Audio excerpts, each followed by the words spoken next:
श्रीगणेशाय नमः। ॐ जपाकुसुमसङ्काशं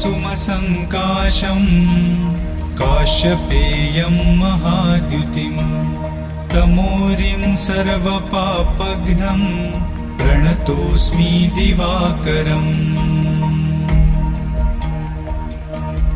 ॐ दधिशङ्खतुषाराभं क्षीरोदार्णवसम्भवम् नमामि शशिनं सोमं शम्भोर्मुकुटभूषणम्।